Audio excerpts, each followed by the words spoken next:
Hello, welcome back.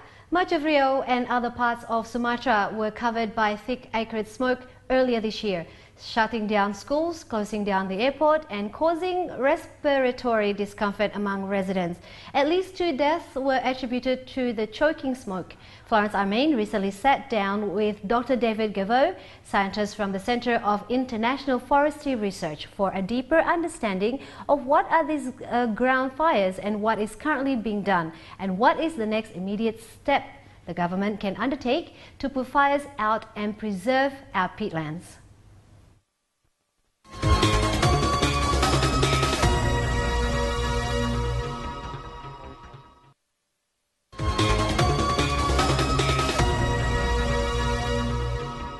Hello, welcome to the interview with me, Florence Armein. Now, it's still fresh in our minds how thick, acrid haze was covering most parts of Pekanbaru, Dumai, Riau, and some parts of Sumatra.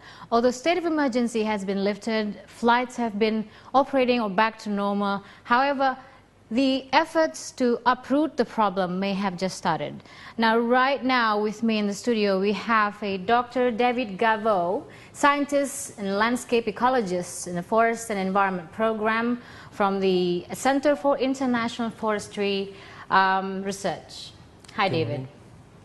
Now, when we talk about haze that's going on specifically in Riau, the media always refers to forest and ground fires. First of all, are these the right terms for us to use?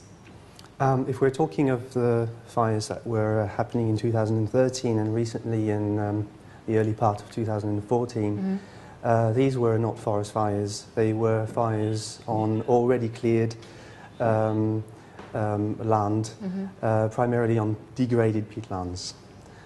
Therefore, we cannot use the word forest fires anymore for these recent fires. What about the recent haze and fires that has happened in Riau, the last 2 months?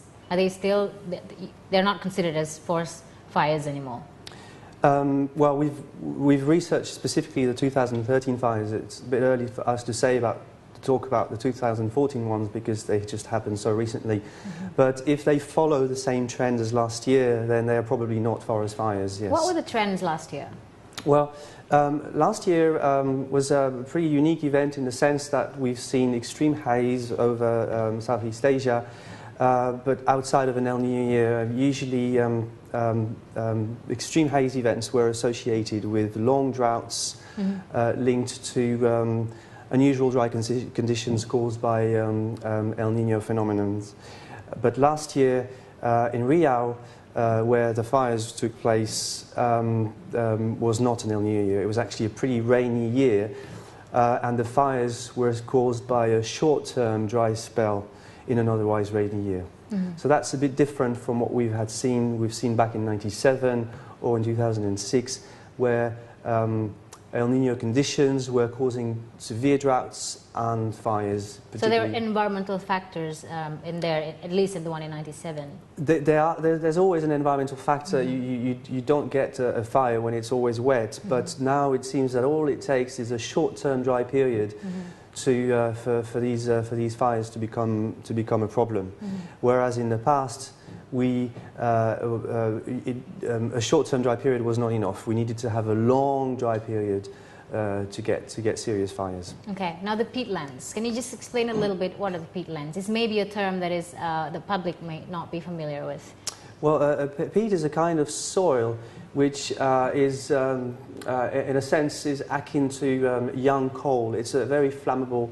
It's a fuel in that sense. It's a black soil which is very organic and which is very flammable when it's dry.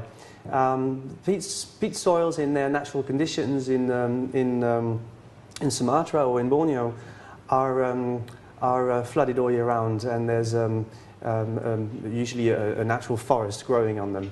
But what's been happening since the beginning in the early 1990s has been that those peat swamp forests have been cleared and drained, and plantations have started to establish themselves on those peat soils. But the problem is that peat soils, once they've been drained and once they've been stripped off their natural vegetation cover, they become highly flammable as well.